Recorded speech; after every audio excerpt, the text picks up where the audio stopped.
Marcos 5. Vamos a hablar desde el versículo 21 hasta el final. Es así la palabra de Dios. Pasando otra vez Jesús en una barca a la otra orilla, se reunió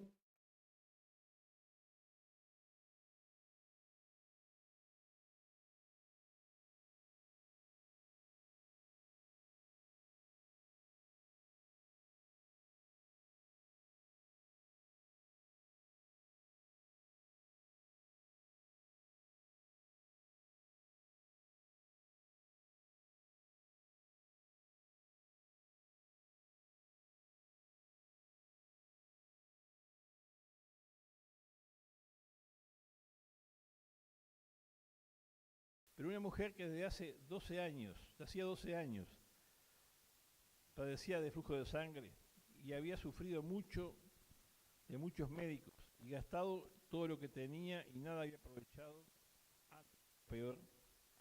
Y cuando oyó hablar de Jesús, vino por detrás entre la multitud y tocó su manto, porque decía, si tocare totalmente su manto, seré sano. La fuente de su sangre se secó y sintió en el cuerpo que estaba sana de aquel azote. Luego Jesús, conociendo en sí mismo el poder que había salido de él, volviéndose a la multitud, dijo, ¿quién ha tocado mis vestidos? Sus discípulos le dijeron, ¿ves que la multitud te aprieta y dices, ¿quién me ha tocado? Pero él miraba alrededor para ver quién había hecho esto. Entonces la mujer, temiendo y temblando, sabiendo lo que en ella había sido hecho, se postró delante de él y le dijo toda la verdad. Y él le dijo, hija, tu fe te ha hecho salva. Ve en paz y queda sana de tu azote. Mientras él aún hablaba, vinieron de casa del principal de la sinagoga diciendo, tu hija ha muerto, ¿para qué molestas al maestro? Pero Jesús, luego que oyó lo que se decía, dijo al principal de la sinagoga, no temas, cree solamente. Y no permitió que le siguiese nadie, sino Pedro, Jacobo y Juan, hermano de Jacobo. Y vino a casa del principal de la sinagoga y vio el alboroto y a los que lloraban y lamentaban mucho. Y entrando les dijo, les dijo, ¿por qué alborotan y lloran?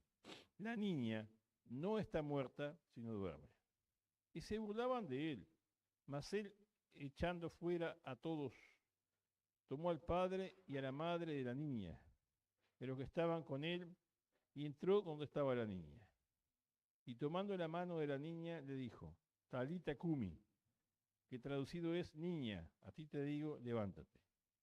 Y luego la niña se levantó y andaba, pues tenía 12 años, y se espantaron grandemente.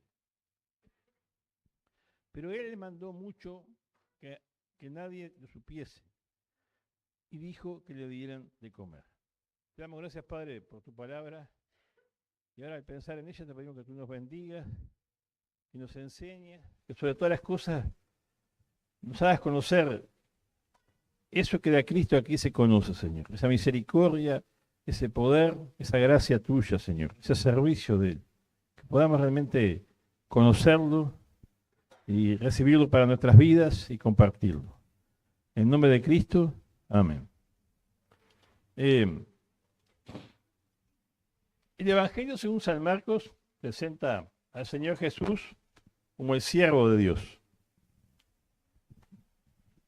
el que sirve, ¿verdad?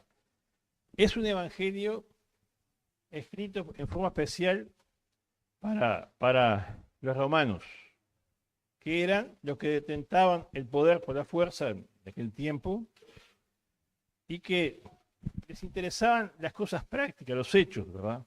Los hechos, las cosas prácticas. No eran tanto de filosofar, le interesaban los hechos. Y este evangelio justamente está escrito por Marcos, dirigido a ese público, al público romano.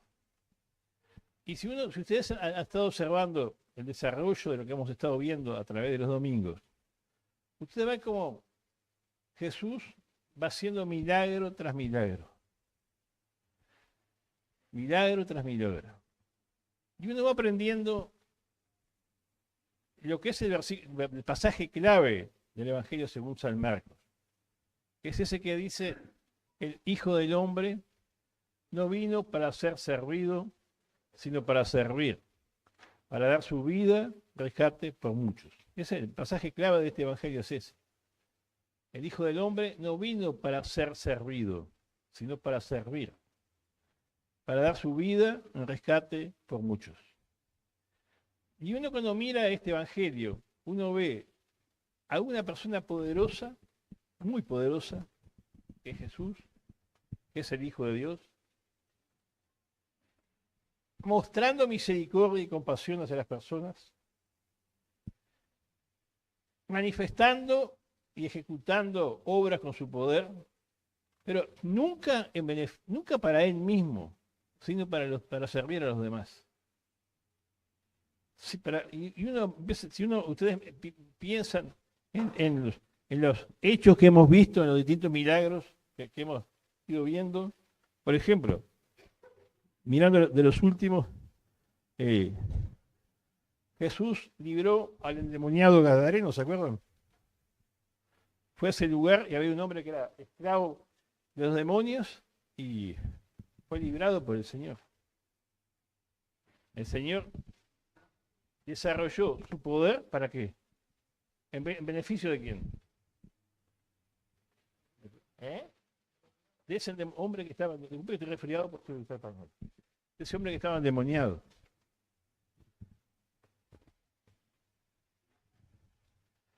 Como ustedes saben, se habló muy bien del tema, los demonios son una realidad.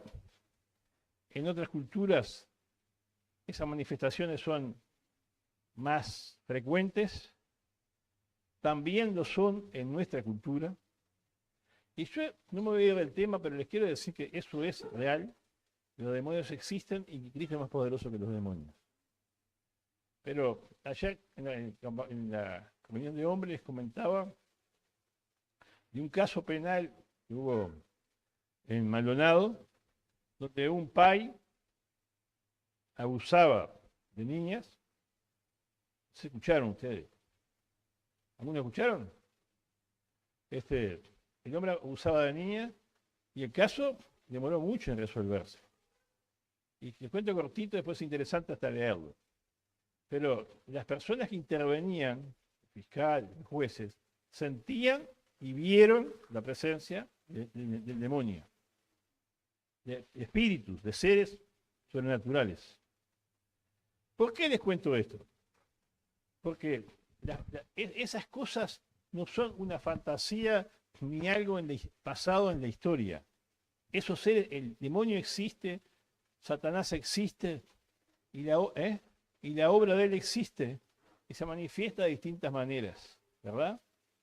Como nosotros en Uruguay somos tan agnósticos y ateos, el diablo no le conviene manifestarse de esta manera, pero en algunos ámbitos sí, es una realidad. Y Satanás siempre le hace daño a las personas. Él a Dios no le puede hacer nada. Él no puede pelear con Dios como se dijo la otra vez. Él no puede enfrentar a Dios y ganarle. Sabe que la tiene perdida. Pero el diablo siempre ataca aquello a lo que Dios ama. Se opone a aquello a lo que Dios quiere para la destrucción de las personas. Y en el caso de esta gente, estos gadarenos que estaban endemoniados, especialmente el endemoniado que más se ha hablado, el diablo lo estaba destruyendo. Era un hombre, una persona como cualquiera de nosotros, que es amado por Dios. Todos nosotros somos amados por Dios. El diablo no quiere el bien del hombre. Nunca va a querer el bien. El diablo ni quiere ni le hace bien al hombre, quiere su destrucción, porque Dios lo ama. El objeto del amor de Dios somos todos nosotros los que estamos acá. Y también otros que no están acá. Dios ama a las personas y quiere su bien, y el enemigo se opone a ello. Y Jesucristo, cuando vino a esta tierra, demostró y liberó a las personas del poder de Satanás. Ya vimos lo que Eduardo habló de esto, ¿verdad? Liberó del poder de Satanás a un hombre. Prestó, desarrolló, o sea, la gente veía al endemoniado, le tenía rabia, asco, no sé qué le tenía, pero lo menos que le tenían era misericordia. No le tenía misericordia, no se compadecían de él. Le tenían temor, lo ataban con cadenas, los asustaba porque rompía las cadenas, vivía en el cementerio. El hombre lo único que puede hacer es encadenar a esa persona, tratar de sacarla de la sociedad. El Señor no es así. Dios no es así cuando ve la situación en la que se encuentra este hombre dominado por el pecado y por el enemigo. Dios se compadece de las personas. Es todopoderoso y pone al servicio de su misericordia el poder que tiene para liberarla, para sanarla, para sacarla de la situación en la que se encuentra, y es lo que hizo con el endemoniado. ¿Verdad? No fue en beneficio de Dios, fue en beneficio de aquel hombre.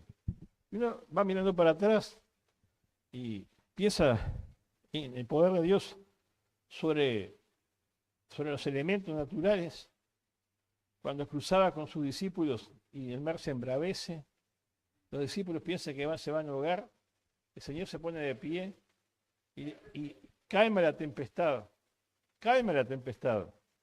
El Señor, que estaba agotado, se despierta, se pone al frente y calma el viento y las olas se terminan. ¿Para qué lo hizo? Para salvar a sus discípulos. Otra vez el poder de Dios obrando al servicio del hombre. En ese caso específico de los discípulos que iban con él en la barca. Y sigue yendo hacia atrás y van encontrando muchas cosas, ¿verdad? Cuando el Señor sana, no se entiende este evangelio, ¿no? Cuando el Señor sana al paralítico, ¿se acuerdan? Luego entran por el techo de la casa y allí está el paralítico, necesitado de sanidad, pero el Señor lo mira y ve la necesidad más profunda de este hombre, que era el perdón de sus pecados. Y lo primero que le dice es: tus pecados te son perdonados. Y cuando los religiosos dicen que es blasfemia, piensan en su cabeza que es blasfemia, porque solo Dios puede perdonar pecados, Él contesta a los pensamientos y les dice: y es más fácil decir, tus pecados te son perdonados, o levántate, toma tu lecho y vete a tu casa. Y dijo, para que vean que el Hijo del Hombre tiene poder, potestad, autoridad para perdonar pecados, a ti te digo, levántate, toma tu lecho y vete a tu casa. Y aquel hombre que había sido paralítico pudo caminar al instante. Otra vez el poder de Dios al servicio del ser humano, ¿verdad? Y trayendo una autoridad para perdonar. ¿Dios necesita ser perdonado o no? ¿Quién necesita ser perdonado? Nosotros. Entonces, el Señor pone ese poder que solo Dios tiene de perdonar pecados al servicio del hombre también. Aquel hombre necesitaba perdón. ¿Quién más necesita perdón? Aquel hombre necesitaba perdón. ¿Quién más necesita perdón? ¿Quién? O sea, cada uno de nosotros. Eso es muy importante que todos lo entendamos. No sé si todos los que estamos acá lo hemos entendido. Nosotros necesitamos el perdón de Dios, porque somos pecadores y enemigos de Dios de nacimiento. Nosotros no podemos hacer nada para ganar el perdón de Dios. ¿Me explico? Nadie de los que está acá puede hacer nada para ganar el perdón de Dios. Pero el que puede perdonarnos es Cristo. Y Cristo lo hace en forma gratuita sin pedirnos nada, solo que creíamos en Él. Así como perdonó a aquel hombre y demostró que podía perdonar haciéndolo caminar, hoy también Dios puede perdonar todos nuestros pecados. ¿Tú crees que Dios puede perdonar tus pecados? Lo primero que tienes que hacer es considerar que sos pecador. Si te crees bueno, para que se cree buena persona, Dios no tiene nada. Lo voy a repetir. Para que se considera buena persona, Dios no tiene nada. Pero para el que ha descubierto con la ayuda de Dios que no es una buena persona, que le falta mucho para ser una buena persona y que es una mala persona y que necesita el perdón de Dios, necesita cambiar, para ese Dios tiene todo. Dios puede perdonar pecados. Cristo puede perdonar pecados. ¿Quién perdona pecados sobre esta tierra? Solo Jesús. Ningún hombre puede hacerlo. Ninguna institución puede hacerlo. Ninguna obra tuya puede obtener el perdón de los pecados. Ningún rito, ninguna penitencia que hagas. Ninguna autoflagelación, nada. Lo único que puede hacer que tenga el perdón de los pecados es Cristo. Y se lo pides. Si considerándote pecador, vas a Él. Espero que todos lo entendamos, ¿verdad? Para que Dios nos perdone, necesitamos humildad. Para que Cristo nos perdone, necesitamos humildad, porque necesitamos reconocer que precisamos su perdón. Cuando las personas se pelean y uno ofende a otro, hay necesidad de perdón, ¿verdad? Hay. Muchas veces no hay reconciliación, porque el ofensor no reconoce su ofensa. Y así, familias, amigos, ¿cuántas personas se distancian para siempre? Y estamos distanciados con Dios a causa de nuestro pecado. Necesitamos su perdón. Y el que está extendiendo la mano en busca de reconciliación es Él. El ofendido, que es Dios, extiende la mano de reconciliación hacia el ofensor, que somos nosotros. Y les quiero decir que para que Dios tenga ese poder para perdonar pecados, tenga la autoridad para perdonar pecados, tuvo que morir Cristo en la cruz por nosotros. Eso lo hace tener el poder, la autoridad y el deseo de perdonarnos. Y podemos ignorar muchas cosas más, ¿verdad? Cuando Pedro recibe la sanidad de su suegra, ¿verdad? ¿Se acuerdan? ¿Eso a quién beneficiaba? A la suegra y a Pedro. Cristo siempre usando su poder para servir. Cuando Cristo sana al leproso, ¿se acuerdan? Interesantísimo eso. La lepra en aquel tiempo era un mal incurable, tremendo, destructivo y contagioso. Y el Señor va y no le tiene asco, porque eso es la misericordia de Dios. Dios mira al hombre en las situaciones que se encuentra. Los demás le tenían asco y tenía que vivir lejos de la persona que tenía lepra. Tenía que andar con unas campanitas gritando leproso, leproso para que nadie se le acercara. Esa era la situación del leproso. El Señor tiene misericordia, se compadece y sana al leproso, lo toca, ¿se acuerdan? El Señor puede haberlo sanado al leproso sin tocarlo, pero lo toca porque se compadece de él, porque lo quiere, porque se identifica con ese hombre, porque siente el dolor de ese hombre. Así es, eso es misericordia. El Señor no le tiene asco al que está tirado. El Señor no nos tiene asco cuando nosotros estamos mal por nuestro pecado. El Señor nos ve nuestros pecados y no nos tiene asco. Tiene misericordia, compasión, se acerca. ¿Para qué? Para perdonarnos y librarnos y limpiarnos y sacarnos al pecado de nuestra vida. Pensemos eso. La única persona a la que siempre podemos ir cuando hemos pecado es Jesús. Si te sientes muy mal por lo que has hecho, hay cosas, a veces uno puede tener una cara muy sonriente